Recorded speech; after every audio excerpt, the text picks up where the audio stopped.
हाँ जी class, good morning. कैसे हो भाई सब लोग? बढ़िया। बेटा अपना मॉड्यूल सॉल्यूशन चल रहा था जिसमें अपन एटॉमिक स्ट्रक्चर परमाणु की संरचना चैप्टर की बात कर रहे थे। स्टेज 2 के बेटा अपन ने क्वेश्चन 1 से 120 तक कर लिए थे। आज अपन को 121 से स्टार्ट करना था और मैंने आपको बोला था वो क्वेश्चंस बेटा एक बार आप पहले करके रखें, क्योंकि यदि क्वेश्चंस आप एक बार पहले करके रखेंगे तो आपको पता लग जाएगा कि प्रॉब्लम कहाँ आ रही है, जिससे आपको समझना थोड़ा इजी रहेगा। डन बेटा? तो एक बार आगे की बात करते हैं। क्वेश्चन 121 और उसके आगे के क्वेश्चंस देखते हैं, देखिए क्या बोल रहे हैं। तो बेटा क्वेश्चन 121 की मैं बात करूं, क्या होता है देख लीजिए एक बार।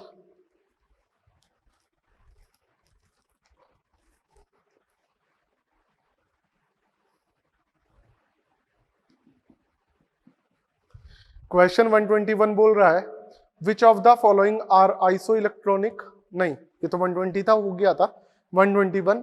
The atomic number of an element is 35। Atomic number दिया है एलिमेंट का 35, मतलब जेड दिया है 35। What is the total number of electron present in the all p orbital of ground state atom of element. अपन को जिस परमाणु का परमाणु क्रमांक तत्व का 35 है उसमें कुल p इलेक्ट्रॉनों की संख्या बतानी है। ठीक है, p इलेक्ट्रॉन बताना है कुल, हाँ p इलेक्ट्रॉन्स बताना है, number of p electron ground state में। तो बेटा इसका मैं कॉन्फ़िगरेशन लिखूं तो 1s2 2s2 2p6 3s2 3p6 4s2 3d10 4p5। ये बेटा अपने पास 35 इलेक्ट्रॉन होंगे, चेक कर सकते हो। 2 और 2 4 6 10 12 18 20 30 35। तो बेटा यहाँ पे p के 6 इलेक्ट्रॉन तो यहाँ है, 6 इलेक्ट्रॉन यहाँ है, 5 इलेक्ट्रॉन यहाँ है। तो टोटल p इलेक्ट्रॉन्स की मैं बात करूं तो टोटल p इलेक्ट्रॉन्स जो बेटा आएंगे 6 और 6 12 और 5 17 होने चाहिए। तो बेटा इसका मतलब आपका 121 का थर्ड ऑप्शन करेक्ट आएगा 17। समझ में आ गई क्या बात बेटा? चलूं आगे। इसके बाद बेटा अपन क्वेश्चन 121 की बात करते हैं। 121 अपना हो गया, जिसका थर्ड ऑप्शन आपका करेक्ट है। क्वेश्चन 122 क्या बोलता है देखिएगा।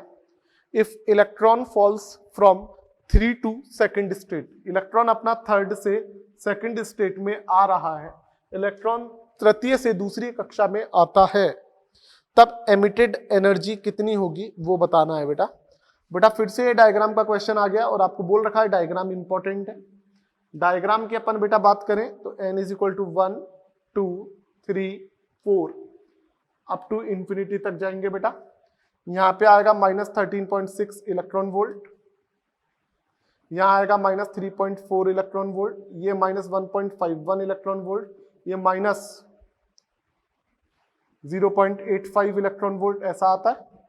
और यहाँ पे आपको पता है E इंफिनिटी पे मैक्सिमम होता है 0, क्योंकि यहाँ से यहाँ जाने पर एनर्जी बढ़ती है, हमने पढ़ रखा है।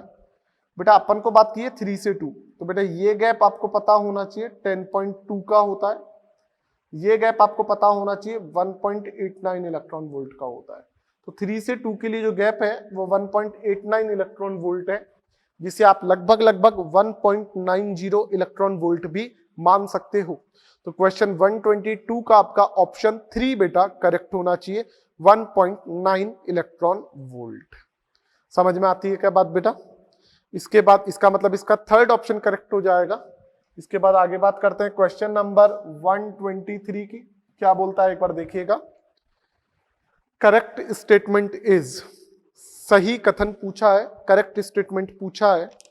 तो बेटा इलेक्ट्रॉनिक कॉन्फ़िगरेशन की बात की है, तो बेटा याद रखिएगा मैंने आपको 1 से 30 तक एटॉमिक नंबर में क्रोमियम और कॉपर तो 29 होता है, क्रोमियम 24 होता है, ये दो एक्सेप्शन बताए थे जो आपको ध्यान रखने थे, जो स्टेबिलिटी स्थायित्व को प्राप्त करने के लिए एक्सेप्शनल बिहेवियर शो करते हैं, अपवादित व्यवहार शो करते हैं। बेटा कॉपर की मैं बात करूं, होना तो ये चाहिए था 18 ऑर्गन 4s2 3d9, लेकिन बेटा ये नहीं हो करके ये होता है 4s1 3d10। क्यों होता है बेटा? ये एक इलेक्ट्रॉन को ट्रांसफर कर लेता है जिससे ये फुलफिल हो जाए, पूर्ण भरा हो जाए और इसका स्थायित्व, स्टेबिलिटी बढ़ जाए। तो इसलिए कॉपर का ये होता है। क्रोमियम की बात करें, होना चाहिए था क्रोमियम का 18 ऑर्गन 4s2 3d4, लेकिन बेटा ये नहीं होकर के इसका होता है 4s1 3d5। तो यहां भी बेटा अपन ने देखा कि एक इलेक्ट्रॉन ट्रांसफर हो गया, क्योंकि जिससे d5 बन जाएगा, हाफ फील्ड बन जाएगा अर्धपूरित, और अर्धपूरित ज्यादा स्थायी होता है, ज्यादा स्टेबल होता है, इस कारण बेटा ये एक इलेक्ट्रॉन को ट्रांसफर कर लेता है। इसके बाद बेटा आपसे बात की है इसमें, तो पोटेशियम का बेटा सिंपल आपको पता है क्या आएगा, 18 ऑर्गन 4s1, इसमें कोई दिक्कत ही नहीं है। तो इन तीनों के अकॉर्डिंग बेटा देखिएगा 123 में कौन सा ऑप्शन करेक्ट है। तो बेटा फोर्थ ऑप्शन आपका करेक्ट है 4s1, और ये इसका क्रोमियम का 3d5 4s1, कॉपर का 3d10 4s1। तो बेटा इसका मतलब क्वेश्चन 123 में यदि बेटा अपन बात करें तो ऑप्शन 4 हमारा आंसर होना चाहिए। याद रखना 1 से 30 तक, 1 से 30 तक एटम की बात करें तो उसमें मेनली ये 2 अपवाद होते हैं, 2 एक्सेप्शन होते हैं, जो आपको बेटा ध्यान रखने हैं। समझ में आती है बात बेटा? चलूं आगे। तो अब बेटा इसमें थोड़ी सी आगे बात करते हैं, आगे क्या बोल रहा है। क्वेश्चन नंबर 124 पे आ जाइए। 124 बोल रहा है number of orbital in H subshell, H उपकोश में कितने कक्षक होते हैं। बेटा अपन L के लिए बात करें तो याद रखिएगा, L की बात करें तो S के लिए 0 होता है, P के लिए 1, D के लिए 2, F के लिए 3। बेटा इसके अकॉर्डिंग चलता है ये वैल्यूज हमारे पास, डन। और F के लिए 3, उसके बाद G के लिए अपन बात करें तो 4, H के लिए अपन बात करें कितना आ जाता है 5, ऐसा ही आता है। ये तो L की वैल्यू है जो हमको उपकोश के लिए बता रहा है। बेटा इसमें यदि अपन बात करें कितने कितने ऑर्बिटल हैं, किसके अकॉर्डिंग बनाते हैं, तो बेटा वो देखिएगा। बेटा S में आप याद रखिएगा ऑर्बिटल्स की बात कर रहा हूं अब मैं, तो S में ऑर्बिटल होता है 1, P में होते हैं 3, D में होते हैं बेटा आपके पास 5, इसमें 7, इसमें 9, इसमें 11। तो H के पास आपके पास कितने ऑर्बिटल आए बेटा, 11 ऑर्बिटल आए, और यही आपसे पूछा था। तो बेटा इसके अकॉर्डिंग आपके पास 124 में 11 ऑर्बिटल्स आपका आंसर है, 11 कक्षक होने चाहिए। तो बेटा इसके अकॉर्डिंग अपन बात करें तो आपका फर्स्ट ऑप्शन करेक्ट होना चाहिए 124 में। सर ये L की वैल्यू तो आ गई, M की वैल्यू, बेटा जितनी M की वैल्यूज होती हैं उतने ही ऑर्बिटल होते हैं, क्योंकि number of values of M, चुंबकीय क्वांटम संख्या के कुल जितने मान हैं उतने कक्षक होते हैं, ये हमको पता है। तो ये इस तरीके से आप ऑर्बिटल्स बता सकते हो, कक्षक बता सकते हो। इसके बाद बेटा क्वेश्चन 125 की बात करता हूं। 125 क्या बोलता है देखिएगा। तो 125 को लिए अपन यदि बात करें तो क्वेश्चन 125 में बोल रहा है आपको विच of the following set is possible for quantum number. तो आपको 4 दे रखा है और क्वांटम नंबर का सेट चेक करना है कौन सा सही है और कौन सा गलत है। तो फर्स्ट, सेकंड, थर्ड, फोर्थ, चारों ऑप्शन की बात करेंगे। N, L, M और S की वैल्यूज हमको दे रखी है, कितनी दे रखी है, N सभी में 4, 4, 4 है। L की बात करूं सभी में 3, 4, 4, 3 है। M की बात करूं -2, +2, +2, सॉरी ये माइनस है, -2, -2 है। S की बात करूं ये 0, ये -12, ये +12, ये +12 है। डन बेटा।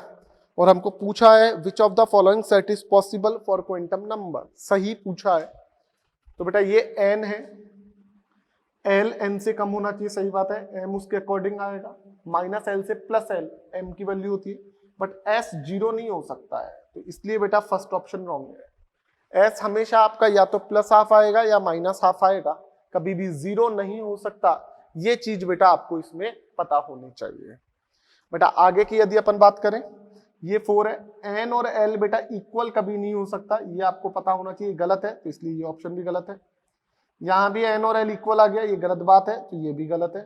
ये 4, ये 3, ये -2, ये +12, ये बेटा आपका सही है। याद रखिएगा N और L कभी भी इक्वल नहीं होते, N हमेशा L से ज्यादा होता है, N always greater than L। And S कभी भी जीरो नहीं हो सकता है। एस हमेशा या तो प्लस हाफ होगा या माइनस हाफ होगा, जीरो कभी नहीं होगा। एस क्या बताता है आपको? स्पिन बताता है इलेक्ट्रॉन का, जो प्लस हाफ क्लॉकवाइज डायरेक्शन के लिए होता है, minus half anti clockwise direction के लिए होता है। ये चीज आपको इसमें पता होनी चाहिए। तो क्वेश्चन 125 का आपको पता लग गया है कि ऑप्शन अपना 4 करेक्ट है। करेक्ट इसने पूछा था, बाकी 3 भी मैंने आपको समझा दिए रॉन्ग क्यों है।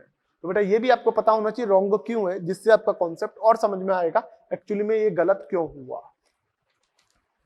इसके बाद बेटा क्वेश्चन नंबर 126 में अपन बात करते हैं। क्वेश्चन 126 क्या बोलता है देखिएगा।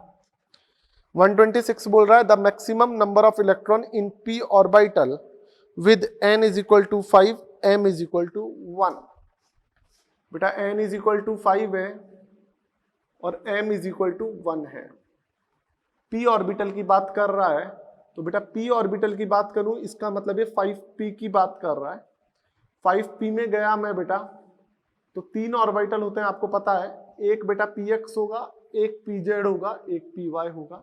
एक के लिए -1 वैल्यू, एक के लिए 0, ये m की वैल्यूज बता रहा हूं, और एक के लिए +1। तो 1 वाले में बेटा मैक्सिमम कितने इलेक्ट्रॉन आ सकते हैं? 2 इलेक्ट्रॉन ही तो आ सकते हैं। तो वो p ऑर्बिटल जिसके लिए n 5 m 1 है, उस ऑर्बिटल में मैक्सिमम 2 इलेक्ट्रॉन आ सकते हैं। और बेटा अभी मैंने पीछे भी बताया था, कोई सी भी दुनिया में कोई सा भी ऑर्बिटल आ जाए, कक्षक की बात करें तो एक ऑर्बिटल एक कक्षक में मैक्सिमम 2 इलेक्ट्रॉन ही अकोमोडेट हो सकते हैं, 2 इलेक्ट्रॉन ही आ सकते हैं। ये आपको क्लियर होना चाहिए। डन बेटा। तो 126 हमारे को समझ में आ गया क्या होगा। इसके बाद बेटा अपन क्वेश्चन नंबर बात कर रहे हैं आगे 127। 127 क्या बोलता है देखिएगा। Correct set of 4 quantum number for valence electron of rubidium 37। बेटा रुबेडियम की बात की है, जिसे 37 एटॉमिक नंबर है। इसके वैलेंस शेल इलेक्ट्रॉन के लिए क्वांटम नंबर बताने हैं। तो सर ऐसे तो हमें कैसे पता लगेगा? तो बेटा एक चीज याद रखिएगा, आपको ये पता होना चाहिए पीरियोडिक टेबल में ह, ली, ना, का, रब। याद करो पीरियोडिक टेबल में सर ने आपको याद करने की ट्रिक बताई होगी। फर्स्ट कॉलम जो होता है पीरियोडिक टेबल का, आवर्त सारणी का पहला कॉलम जो होता है, पहला वर्ग जो होता है, उसके लिए अपन क्या बोलते हैं? ह, ली, ना, का, रब से फरियाद। बेटा इसका जो वैलेंस शेल इलेक्ट्रॉन होता है वो होता है 1s1। इसका क्या आ जाएगा? 2s1। 1 2 3 मुख्य क्वांटम संख्या, प्रिंसिपल क्वांटम नंबर चेंज होगा, आवर्त संख्या पीरियड चेंज हो रहा है। इसका आएगा 3s1, इसका आएगा 4s1, इसका आएगा 5s1। और बेटा इसी के लिए हमसे चारों क्वांटम नंबर पूछे हैं। तो 5 का मतलब n तो हो गया 5, आगे लिखा हुआ नंबर n को बताता है प्रिंसिपल क्वांटम नंबर। s के लिए l हो जाएगा 0, m हो जाएगा 0। स्पिन क्वांटम नंबर चक्रण की बात करें तो वो बेटा या तो प्लस हाफ हो जाएगा आपका, या तो प्लस हाफ हो जाएगा या माइनस हाफ होगा, ये आपको पता होना चाहिए। तो रुबेडियम के लिए आपको चारों क्वांटम नंबर्स में एन एल एम एस का पता लग गया, जिनकी वैल्यूज 5 0 0 प्लस हाफ या माइनस हाफ आएगी। इसका मतलब 127 का फर्स्ट ऑप्शन आपका बेटा करेक्ट होगा। तो बेटा यदि आपको इलेक्ट्रॉनिक कॉन्फ़िगरेशन में नहीं लिखना आ रहा तो आप इसके अकॉर्डिंग बता सकते हो, हमें ट्रिक पता है, हलीना का रब से फरियाद। उसके अकॉर्डिंग अपने देखा hydrogen is 1s1, lithium is 2s1, sodium is 3s1, potassium 4s1 and rubidium 5s1, and we have to calculate the quantum numbers for rubidium, that is the atomic number 37 and the configuration is 5s1. So n is equal to 5, l is equal to 0, m is equal to 0, s is equal to plus half और minus half। इतनी बात बेटा आपको समझ में आती है क्या? तो ये अपना क्वेश्चन 127 था। अब आगे देखते हैं अपन। तो बेटा ये अपन ने अभी तक देखा क्वेश्चन नंबर 127। अब बेटा अपन आगे बात कर रहे हैं क्वेश्चन नंबर 128 क्या बोलता है। तो एक बार मैं ये रफ करता हूं और आगे की बात करता हूं उसमें कि ये सॉल्व कैसे हो रहा है। बेटा क्वांटम नंबर से रिलेटेड क्वेश्चंस इंपॉर्टेंट है, इस चीज को एक बार आप थोड़ा सा ध्यान रखिएगा।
तो बेटा अब अपन आगे के क्वेश्चन की बात करते हैं। क्वेश्चन नंबर 128 क्या बोलता है, एक बार थोड़ा सा देख लीजिए इसको।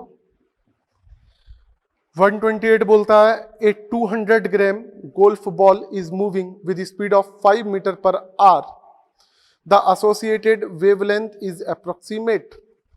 बेटा आपको गोल्फ बॉल दी है जिसका मास है 200 ग्राम, ग्राम को किलोग्राम में चेंज करोगे तो ये आ जाएगा। बेटा स्पीड दी है, वी दिया है 5 मीटर पर सेकंड पर आवर। बेटा इस मीटर पर आवर को मीटर पर सेकंड में चेंज करना है तो 5/3600 डन बेटा। तो ये आ जाएगा आपके पास मीटर पर सेकंड में। और आपको बेटा इसकी वेवलेंथ बतानी है कितनी आएगी। तो बेटा आपको फॉर्मूला पता है, lambda is equal to h/mv होता है। इसमें बेटा वैल्यूज पुट करो, h आएगा 6.62 इंटू 10⁻34, m आएगा 200 इंटू 10⁻³ v आएगा 5/3600। बेटा एक तो एक चीज याद रखिएगा, ये क्वेश्चन इजी था, फॉर्मूला इजी था, लेकिन इसमें बेटा आपने इनकी यूनिट्स का ध्यान नहीं रखा, मात्रक का ध्यान नहीं रखा, तो क्वेश्चन गलत हो जाएगा। यहाँ पे बेटा आप जब चेक करोगे तो ये ग्राम में था, इसको किलोग्राम में चेंज किया। ये बेटा मीटर पर आवर में था, इसको मीटर पर सेकंड में चेंज किया, और उसके अकॉर्डिंग बेटा अपन ने सॉल्व किया है। तो बेटा या तो एमकेएस में हो या सीजीएस में कैलकुलेशन वगैरह का एक बार आप ध्यान रखें। तो जैसे ही लैम्डा आप इसको सॉल्व करोगे तो अप्रोक्सीमेट पूछा है बेटा, इसने निकटतम पूछा है, तो अराउंड बेटा आपके पास 10⁻³ मीटर करके आपका आंसर आएगा। समझ में आ रही है बात बेटा?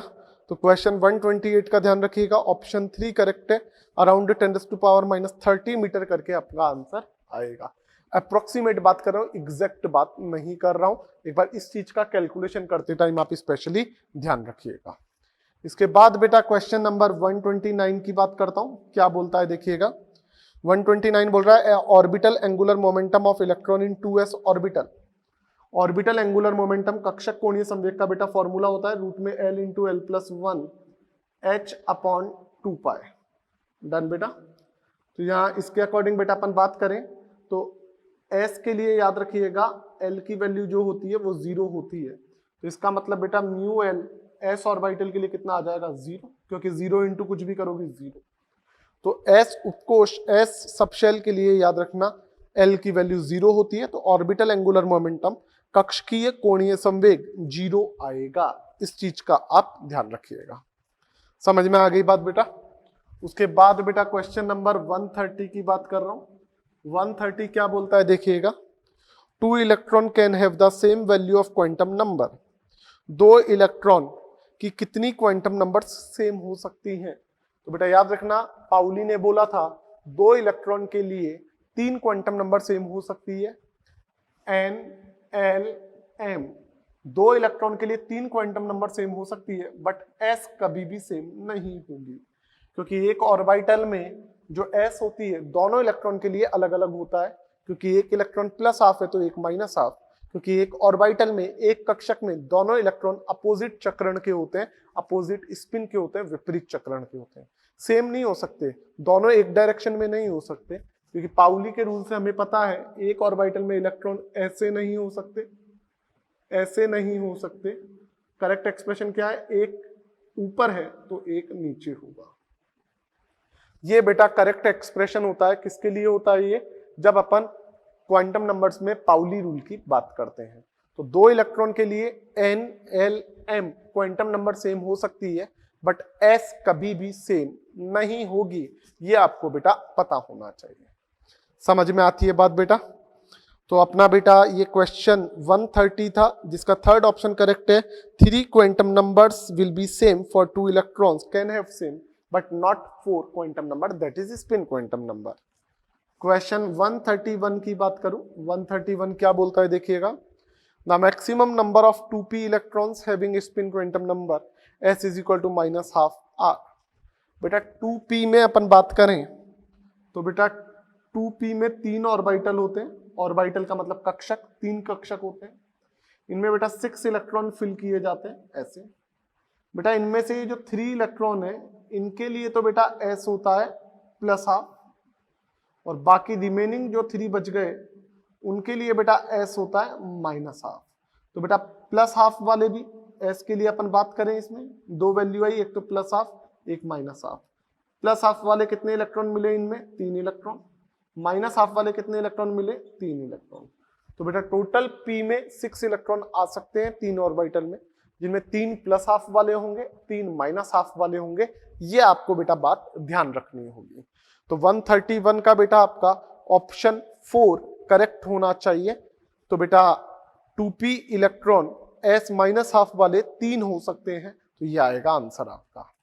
इसके बाद बेटा क्वेश्चन 132 की बात करूं मैं, 132 क्या बोलता है देखिएगा। 132 की बात करूं, वो बोलता है which of the following set of quantum number correct for electron in 4f orbital. बेटा जब 4f की बात करें, 4f कक्षक में इलेक्ट्रॉन है तो उसके लिए क्वांटम नंबर n तो आपका 4 होगा, आगे लिखा हुआ नंबर, l 3 होगा, f के लिए 3 होता है, m बेटा माइनस l से प्लस l होता है, 0 इंक्लूड होता है, तो -3 -2 -1 0 +1 +2 +3 हो सकता है। s बेटा आपका प्लस हाफ या माइनस हाफ दोनों में से कुछ भी हो सकता है। तो 132 का इसके अकॉर्डिंग अपन बात करें तो फर्स्ट ऑप्शन करेक्ट है, n = 4, l = 3, m = +1, इनमें कुछ भी ले सकते हैं, s = प्लस हाफ या माइनस हाफ। आप बोलोगे सर सेकंड ऑप्शन क्यों रॉन्ग है? बेटा वहां पे n और l की वैल्यू सेम दी है, जो पॉसिबल नहीं हो सकती। आप बोलोगे थर्ड ऑप्शन सर क्यों गलत है? बेटा l 3 है, m +4, तो m की वैल्यू l से ज्यादा नहीं हो सकती, इसलिए रॉन्ग है। आप बोलोगे सर फोर्थ ऑप्शन क्यों गलत है? बेटा फोर्थ ऑप्शन की यदि अपन बात करें तो बेटा याद रखिएगा f के लिए l की वैल्यू 3 होती है, 2 नहीं हो सकती, इसलिए रॉन्ग है। तो बेटा इसलिए 132 का आपका बेटा फर्स्ट ऑप्शन करेक्ट होना चाहिए। बोलो इतनी बात समझ में आती है? चलूं आगे। तो बेटा अब अपन इसमें आगे बात करते हैं क्वेश्चन नंबर 133 की। क्या बोलता है देखिएगा, consider the ground state of Z = 24, the number of electron for which azimuthal quantum number L = 1 and 2 are। बेटा आपको 24 एटॉमिक नंबर की बात कर रहा है, मतलब क्रोमियम की बात कर रहा है। क्रोमियम में आपको वो इलेक्ट्रॉन बताना है जिनके लिए L1 हो और L2 हो। तो बेटा इसके लिए पहले आपको कॉन्फ़िगरेशन पता होना चाहिए। अच्छा क्वेश्चन है, ध्यान रखिएगा। तो बेटा L1 किसके लिए होता है? P के लिए होता है। L2 किसके लिए होता है? D के लिए होता है। तो बेटा पहले क्रोमियम का आप कॉन्फ़िगरेशन लिखें तो बेटा आप बोलोगे 1s2 2s2 2p6 3s2 3p6 4s1 3d5। बेटा आपको L = 1 की बात करनी है, तो L = 1 के लिए हम बात करें तो L इसके लिए 1 होगा, इसके लिए 1 होगा, बस इनके लिए होगा। तो L = 1 में टोटल इलेक्ट्रॉन कितने आएंगे? 6 और 6 12। L = 2 में बात करूं बेटा मैं, कितने इलेक्ट्रॉन आएंगे? तो L = 2 आपका बेटा जो होगा वो केवल D के लिए होगा, और D में L = 2 तो कितने इलेक्ट्रॉन आएंगे? 5। तो बेटा क्रोमियम 24 एटॉमिक नंबर में L = 1 और L = 2 वाले इलेक्ट्रॉन कितने होंगे रिस्पेक्टिवली? 12 और 5, क्रमशः 12 और 5 इलेक्ट्रॉन होंगे L = 1 और 2 में। जब हम क्रोमियम की बात करें तो इसके अकॉर्डिंग बेटा 133 का आपका सेकंड ऑप्शन करेक्ट होना चाहिए, 12 and 5। समझ में आती है क्या बात? क्योंकि बेटा L की वैल्यूज आपको पता है, ये आपको क्वांटम नंबर से पता है, S P D F के लिए L की वैल्यूज इसके लिए 0, इसके लिए 1, इसके लिए 2 और इसके लिए 3, ये आपको पता है। तो बेटा वही बेसिक पॉइंट, बेसिक कॉन्सेप्ट है। यदि आपको वो चीजें पता है तो आप क्वेश्चन को इजीली सॉल्व कर सकते हो। बस कंडीशन आपको बेसिक चीजें पता होनी चाहिए, यदि वो नहीं पता तो फिर बेटा काम इजीली नहीं होगा, इस चीज का ध्यान रखें। चलो आगे बेटा। तो ये बेटा अपना क्वेश्चन 133 था। अब इसमें बेटा अपन आगे बात करते हैं क्वेश्चन नंबर 134। क्या बोलता है देखिएगा बेटा, क्वेश्चन 134 बोलता है the nature of anode rays depends upon. बेटा थ्योरेटिकल क्वेश्चन है, आपको ये खुद को एनसीईआरटी के अकॉर्डिंग पता है, जो एनोड रेज है वो उसमें जो गैस है उसके ऊपर, जो अवशिष्ट गैस है, अवशेष गैस है, रेजिडुअल गैस है, उसके ऊपर डिपेंड करती है। तो बेटा पहला ऑप्शन है नेचर ऑफ इलेक्ट्रोड, इलेक्ट्रोड की प्रकृति पे नहीं करती बेटा, गलत है। Second nature of residual gas, अपशिष्ट गैस पे डिपेंड करती है, सही बात है बेटा। थर्ड बोलता है नेचर ऑफ डिस्चार्ज ट्यूब, जो अपनी नली होती है उस पर डिपेंड करती है, अक्रिय नली पे नहीं करती है। साइज ऑफ इलेक्ट्रोड, इलेक्ट्रोड पे निर्भर नहीं करती, उसके आकार पे निर्भर नहीं करती। तो इसका सेकंड ऑप्शन आपका करेक्ट है कि नेचर ऑफ एनोड रे डिपेंड करती है रेजिडुअल गैस के नेचर पे। चलो बेटा आगे। इसके बाद बेटा क्वेश्चन 135 की बात कर रहा है, और आपका 135 वेरी वेरी इंपॉर्टेंट क्वेश्चन, इस टाइप के क्वेश्चन बेटा पूछ लेता है। डन। आपको बोल रहा है the mass of 1 mole electron is, 1 mole electron का मास कितना है। बेटा आपको ये पता होना चाहिए 1 इलेक्ट्रॉन का मास कितना होता है। पहली बात तो ये पता होना चाहिए आपको 1 मोल इलेक्ट्रॉन का मतलब बेटा कितने इलेक्ट्रॉन होंगे, Na इलेक्ट्रॉन होंगे। सही बात है। Na का मतलब बेटा एवोगाड्रो नंबर कितना होता है, 6.023 इंटू 10⁻23। एक मोल इलेक्ट्रॉन में कितने इलेक्ट्रॉन होंगे, 6.023 इंटू 10⁻23 इलेक्ट्रॉन होंगे। किसमें, 1 मोल इलेक्ट्रॉन। जब भी 1 मोल इलेक्ट्रॉन की बात की जाएगी, इसका मतलब उसमें इलेक्ट्रॉन कितने हैं, 6.023 इंटू 10⁻23 इलेक्ट्रॉन्स हैं। ये आपको पता होना चाहिए। एक तो ये चीज बेटा आपको पता होनी चाहिए। डन। ये हमको पता है मोल कॉन्सेप्ट के अकॉर्डिंग। अब बेटा अपन को पता है 1 इलेक्ट्रॉन का जो मास है, 1 इलेक्ट्रॉन का जो मास है वो होता है 9.1 इंटू 10⁻31 किलोग्राम। सही बात है क्या। तो बेटा आज इतने इलेक्ट्रॉन का मास 6.023 इंटू 10⁻23 इलेक्ट्रॉन के मास की बात करूं तो कितना होगा, 9.1 into 10⁻31 upon 1 into 6.02 into 10⁻23 kilogram. ये बेटा किसके लिए मास है, ये 1 मोल इलेक्ट्रॉन की बात की है, और यही हमसे क्वेश्चन में पूछा है। तो अपन ने क्या बोल दिया, mass of 1 mole, mass of 1 mole of electron क्या आएगा, 9.1 इंटू 10⁻31 इंटू 6.023 इंटू 10⁻23। और बेटा इसको जैसे ही आप सॉल्व करोगे तो बेटा कैलकुलेशन वगैरह आप देख लीजिएगा, ये बेटा आपको मिलना चाहिए 0.55 mg मिलना चाहिए। समझ में आ गई बात बेटा।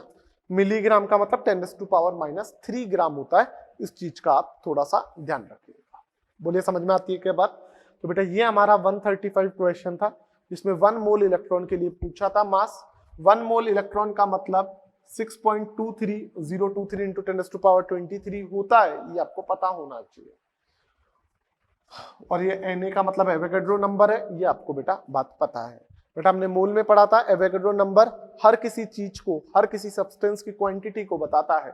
जैसे मैंने बोला 1 मोल इलेक्ट्रॉन तो उसमें कितने इलेक्ट्रॉन है, एवोगाड्रो नंबर के बराबर। मैंने बोला 1 मोल आयन तो उसमें कितने आयन है, एवोगाड्रो नंबर के बराबर। 1 मोल एटम तो उसमें कितने एटम है, एवोगाड्रो नंबर के बराबर। 1 मोल मॉलिक्यूल तो उसमें कितने मॉलिक्यूल है, एवोगाड्रो नंबर के बराबर। 1 मोल प्रोटॉन तो कितने प्रोटॉन है, एवोगाड्रो नंबर के बराबर। 1 मोल न्यूट्रॉन तो कितने न्यूट्रॉन है, एवोगाड्रो नंबर के बराबर। जब भी अपन इनसे रिलेटेड बात करते हैं तो हमेशा क्वांटिटी को, नंबर्स को एवोगाड्रो नंबर के अकॉर्डिंग बात किया जाता है। तो बेटा क्वेश्चन 135 का आपका थर्ड ऑप्शन करेक्ट है, 0.55 mg आपका आंसर आएगा। समझ में आती है क्या बात बेटा।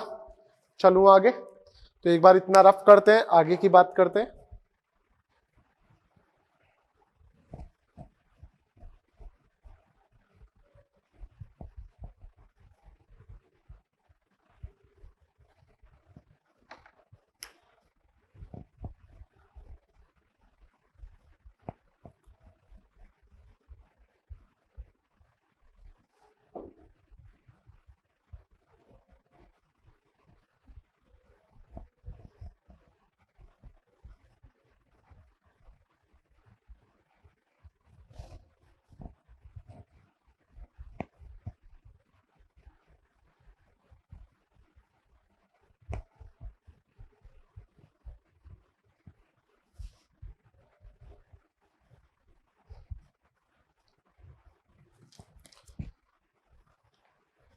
बेटा इसमें आगे के क्वेश्चन की बात करते हैं। क्वेश्चन 135 तक हम पहुंच गए हैं और 135 आपका इंपॉर्टेंट क्वेश्चन है, ये आपको पता होना चाहिए, ठीक है।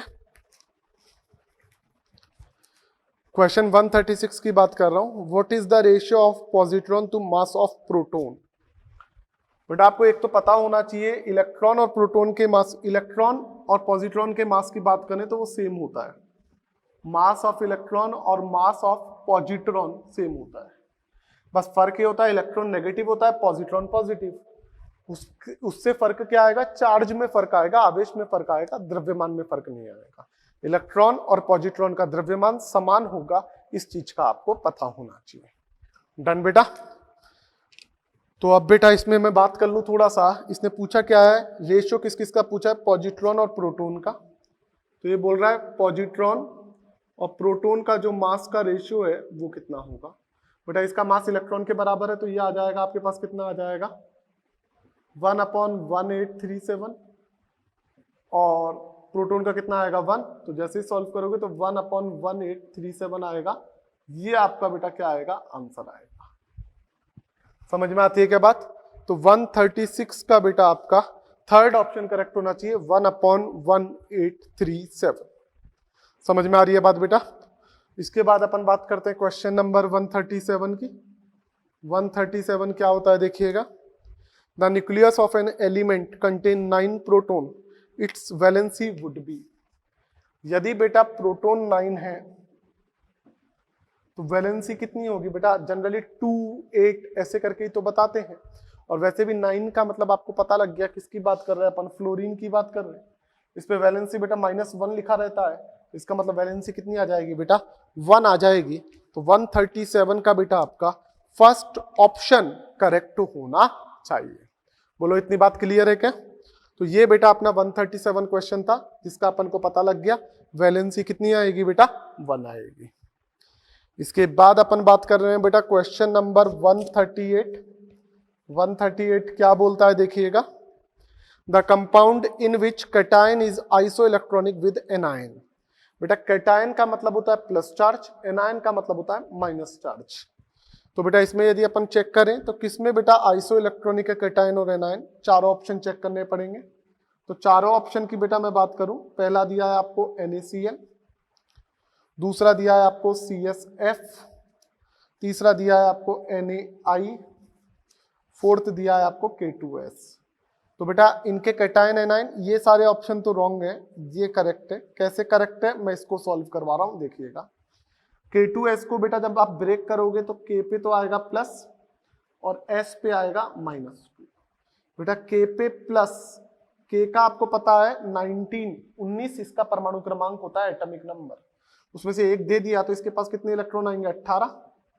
और S-2 की बात करो बेटा, सल्फर का एटॉमिक नंबर होता है 16, परमाणु क्रमांक 16 होता है। -2 मतलब 2 इलेक्ट्रॉन ले लिए, तो 16 और 2 18 आ गए। तो इसके पास भी 18 इलेक्ट्रॉन, इसके पास भी 18 electron, number of electron same है। तो मतलब कैटायन, प्लस वाले को बोलते हैं कैटायन और माइनस वाले को बोलते हैं एनायन। तो कैटायन और एनायन स्पीशीज में नंबर ऑफ इलेक्ट्रॉन सेम है, इसका मतलब इन्हें क्या बोला जाएगा, आइसो इलेक्ट्रॉनिक स्पीशीज बोलेंगे। तो क्वेश्चन 138 का फोर्थ ऑप्शन करेक्ट है। जिस मॉलिक्यूल में कैटायन और एनायन में आइसो इलेक्ट्रॉनिक है, मतलब नंबर ऑफ इलेक्ट्रॉन सेम है, वो K2S होगा, जो ऑप्शन हमको दिया है। तो इसका मतलब 138 की बात करें तो ऑप्शन 4 बेटा आपका करेक्ट है, K2S। समझ में आती है बात बेटा। चलो आगे। इसके बाद बेटा अपन आगे बात करते हैं क्वेश्चन नंबर 139। क्या बोल रहा है देखिएगा।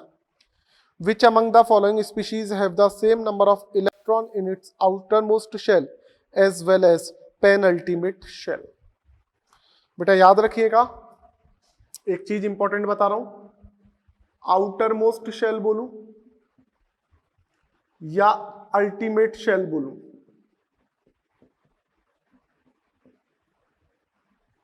या वैलेंस शेल बोलूं। बेटा इन तीनों के केस में अपन क्या बोलते हैं, कौन सी शेल की बात करते हैं, nth शेल की बात करते हैं। ब्रायतम कोश या संयोजी कोश या बाहरी कोश की बात करें तो nth कोश होता है। समझ में आ गई बात, मतलब मुख्य क्वांटम संख्या, प्रिंसिपल क्वांटम नंबर हाईएस्ट होनी चाहिए। ये कुछ पॉइंट्स बता रहा हूं जो आपको बेटा याद रखने हैं।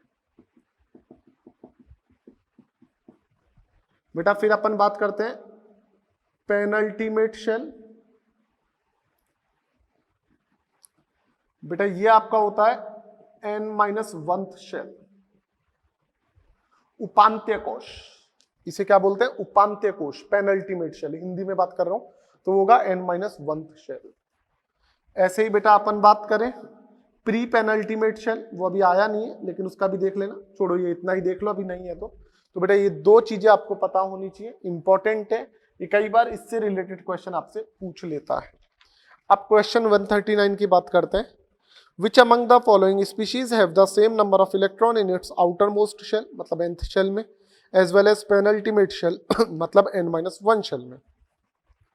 तो बेटा चारों ऑप्शंस को आपको देखना पड़ेगा किस किस की बात कर रहा है।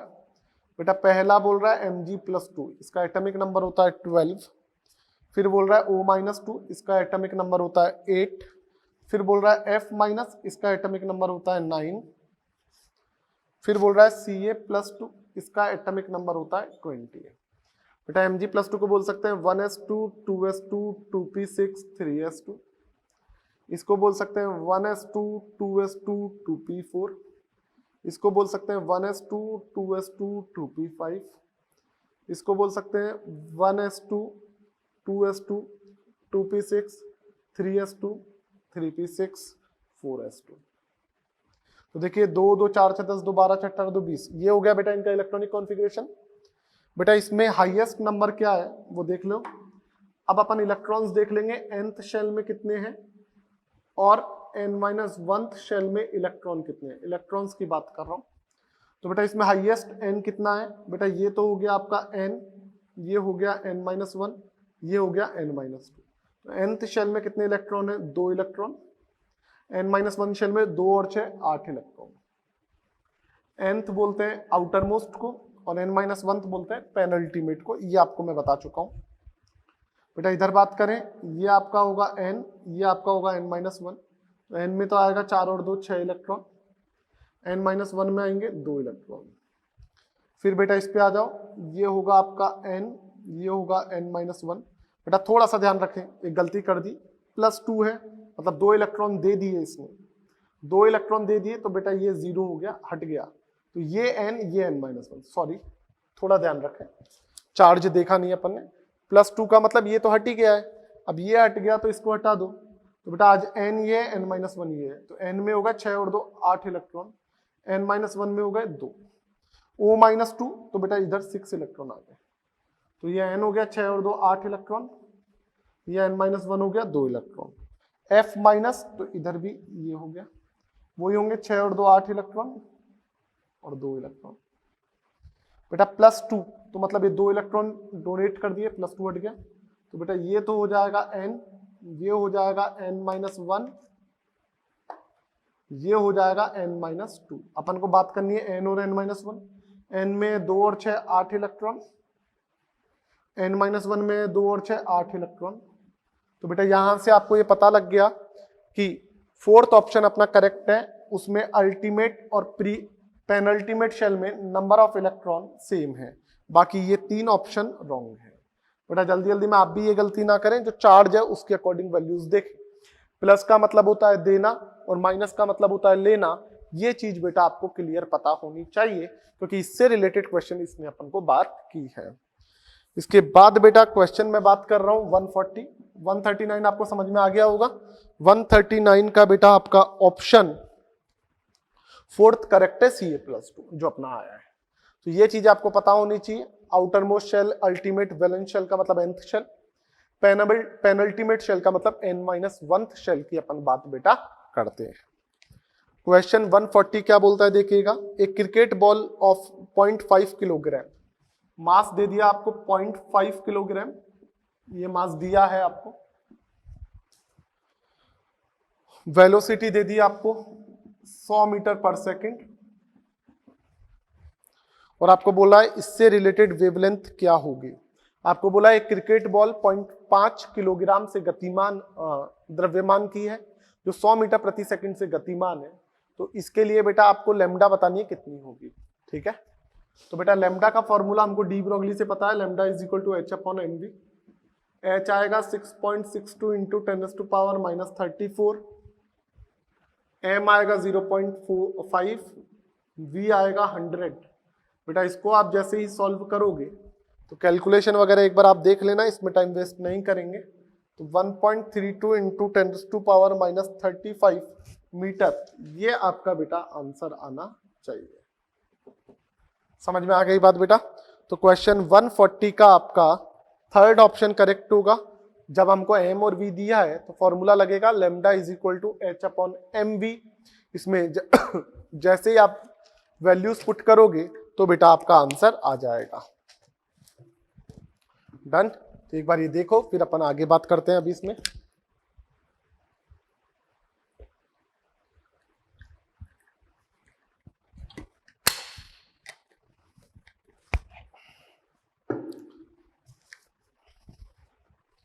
बेटा ये अपना 140 तक हो गया है।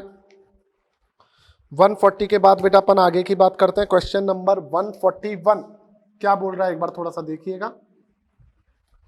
141 बोल रहा है in Bohr's model atomic radius of first orbit is gamma. Bohr model में प्रथम कक्षा की जो त्रिज्या दी है वो गामा दी है, तब थर्ड कक्षा की त्रिज्या थर्ड ऑर्बिट में कितनी होगी? बेटा हाइड्रोजन एटम की बात कर रहा है, तो रेडियस n स्क्वायर के प्रोपोर्शनल होती है। कब? जब हमारा z सेम होता है। सही बात है बेटा? तो मैं यहां से बात करूं r3 अपॉन r1, 3 में निकालना है तो 3 का स्क्वायर अपॉन 1 का स्क्वायर, तो 9 अपॉन 1। तो यहां से r3 क्या आएगा 9r1, मतलब 9 गामा। तो इसका मतलब बेटा आपका थर्ड ऑप्शन कौन सा करेक्ट है देख लीजिए। आंसर थर्ड बोर रेडियस होगी जो अपनी, वो 9 गामा होगी। फोर्थ ऑप्शन बेटा आपका करेक्ट होना चाहिए, क्योंकि रेडियस का फॉर्मूला आपको पता है। रेडियस का फॉर्मूला n स्क्वायर के प्रोपोर्शनल होता है। कब? जब आपका z सेम है। तो हमको चाहे फर्स्ट को शेल में पूछे चाहे थर्ड में, लेकिन हाइड्रोजन एटम की बात कर रहा है तो z तो कांस्टेंट हो गया। और बेटा फर्स्ट शेल में हमको दिया है गामा, ये गिवन है हमारे को, ये तो दिया है। और थर्ड में हमसे पूछा है तो n स्क्वायर के प्रोपोर्शनल है, दोनों का रेशियो लिया, सॉल्व कर लिया। तो फोर्थ ऑप्शन आपका करेक्ट आ गया 9 गामा। समझ में आ रही है बात बेटा? इसके बाद बेटा अपन बात कर रहे हैं क्वेश्चन नंबर 142 में क्या बोल रहा है देखिएगा। 142 बेटा बोलता है आपको splitting of spectral lines under the influence of magnetic field is called. बेटा याद रखना, जब हाइड्रोजन स्पेक्ट्रम में अपन बात करते हैं तो जो लाइंस होती है उनको स्प्लिट करना है, स्पेक्ट्रम रेखाओं का विपाटन करना है। तो विपाटन या स्प्लिटिंग के लिए हमारे पास दो अलग अलग फील्ड होते हैं। एक तो हम बात करते हैं बेटा इलेक्ट्रिक फील्ड की, कि इलेक्ट्रिक फील्ड लगा के अपन ने बेटा लाइंस को स्प्लिट किया। ठीक है, किस किस फील्ड की बात की है देख लेना। एक हमको बेटा बात की है मैग्नेटिक फील्ड। तो बेटा ये दो है जो आपको याद रखने हैं, कौन कौन से फील्ड है किसके अकॉर्डिंग हो रहा है। तो इलेक्ट्रिक फील्ड का तो बेटा याद रखना स्टोर्क इफेक्ट होता है, उसको हमको स्टोर्क साइंटिस्ट ने बताया था। स्टोर्क साइंटिस्ट ने इलेक्ट्रिक फील्ड लगा के लाइंस को अलग अलग किया था, स्प्लिट किया था, इसलिए उस इफेक्ट को हम स्टोर्क इफेक्ट बोलते हैं। जब हम लाइंस को मैग्नेटिक फील्ड चुंबकीय क्षेत्र लगा के अलग करते हैं, विपाटन करते हैं, तो उसको बेटा अपन बोलते हैं जीमान इफेक्ट, जीमेंस इफेक्ट। तो विद्युत क्षेत्र के लिए तो स्टोर्क इफेक्ट होता है, मैग्नेटिक इफेक्ट के लिए जीमेन इफेक्ट, मतलब चुंबकीय क्षेत्र के लिए। बेटा ये दोनों इंपॉर्टेंट हैं, ये इसलिए मैंने आपको दोनों लिखवाए हैं, इससे रिलेटेड क्वेश्चन काफी बार पूछ लेता है, ये आपको याद होना चाहिए। विपाटन या स्प्लिटिंग का मतलब जब लाइन ऊपर से नीचे आती है तो एक मोटी लाइन है, उसमें अपन को जितनी भी टोटल लाइन है सबको देखना है, तो उनको स्प्लिट करके देखना पड़ेगा, उनको विपाटन करके देखना पड़ेगा। तो उसके लिए अलग अलग फील्ड लगाएंगे, या तो आप इलेक्ट्रिक फील्ड लगा सकते हो या मैग्नेटिक फील्ड। इलेक्ट्रिक फील्ड के लिए आपका स्टोर्क इफेक्ट होगा और मैग्नेटिक फील्ड के लिए आपका जीमेन इफेक्ट रिस्पॉन्सिबल होगा, ये आपको बेटा पता होना चाहिए। राइट बेटा? तो बेटा इसके लिए आज अपन से इसने पूछा क्या था, मैग्नेटिक फील्ड चुंबकीय क्षेत्र की बात की थी। तो 142 का बेटा अपना फर्स्ट ऑप्शन करेक्ट आ जाएगा, जीमान इफेक्ट। समझ में आ रही है बात बेटा? और यदि विद्युत क्षेत्र की बात करता, इलेक्ट्रिक फील्ड की बात करता, तो हम कौन सा फील्ड बोल देते बेटा, स्टोर्क इफेक्ट बोल देते। इतनी बात समझ में आती है क्या? चलूं आगे। तो बेटा ये आपका क्वेश्चन नंबर 142 था। अब अपन बेटा आगे बात करेंगे इसमें। क्वेश्चन नंबर 143 क्या बोलता है देखिएगा। आपको बोल रहा है the radius of which of the following orbit is same as that of first Bohr orbit of hydrogen atom. तो हाइड्रोजन के फर्स्ट बोर ऑर्बिट में रेडियस कितनी होती है? 0.529 आर्मस्ट्रांग होती है। तो हमको इसमें देखना है कहाँ है बेटा। हाइड्रोजन के लिए बात करें, हाइड्रोजन के फर्स्ट ऑर्बिट में तो n² इंटू 0.529 आर्मस्ट्रांग होता है। तो बेटा जेड भी 1 हो गया हाइड्रोजन के लिए, फर्स्ट रेडियस बोली है, तो ये कितना आ जाएगा बेटा? 0.529 आर्मस्ट्रांग आएगा। सेम रहेगा क्योंकि यहाँ पे बेटा आपको n और z दोनों कितना है? 1। अब आपको बेटा चारों ऑप्शन देखने हैं, किस ऑप्शन में बेटा n और z 1 आते हैं, उसके अकॉर्डिंग बात करेंगे। तो चारों ऑप्शन में बेटा पहला बोला helium plus n is equal to 2,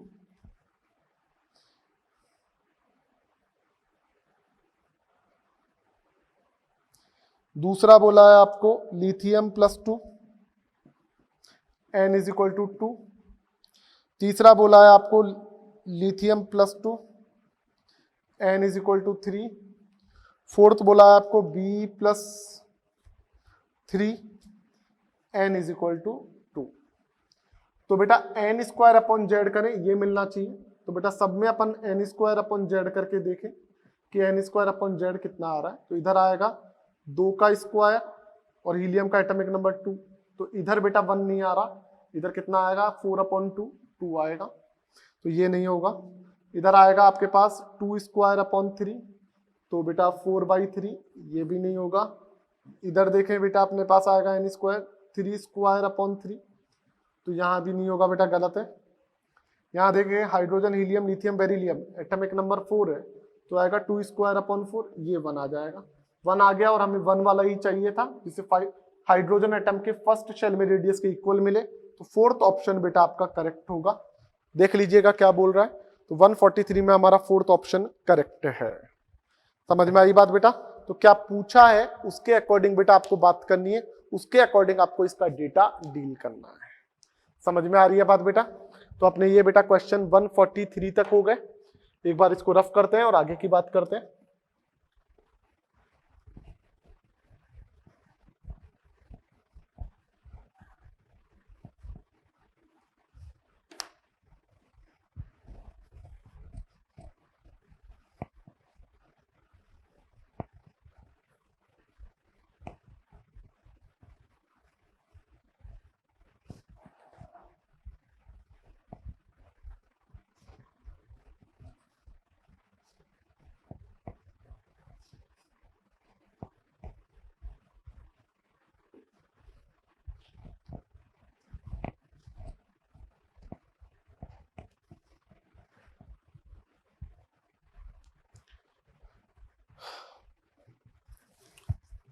तो बेटा अपन लोगों ने बात कर ली क्वेश्चन नंबर 143 तक। इसमें हमें बोला था कि कौन सा आंसर आएगा, फोर्थ ऑप्शन आएगा। फोर्थ ऑप्शन में b + 3 n = 2 दे रखा है, उसकी रेडियस निकालोगे तो वो रेडियस वही मिलेगी जो हाइड्रोजन एटम के फर्स्ट बोर ऑर्बिट में होती है। तो 143 तक आज बहुत है। नेक्स्ट लेक्चर में बेटा अपन स्टेज 2 अपनी कंप्लीट करेंगे। 163 तक क्वेश्चन है, तो वहां तक आप सॉल्व करें और स्टेज 3 स्टार्ट करें। तो उसके जो 2, 5, 7 क्वेश्चन होंगे अपन वो भी ट्राई करेंगे। ठीक है, तो आज के लिए इतना काफी है, बाकी की बातचीत बेटा अपन करेंगे नेक्स्ट लेक्चर में। Thank you.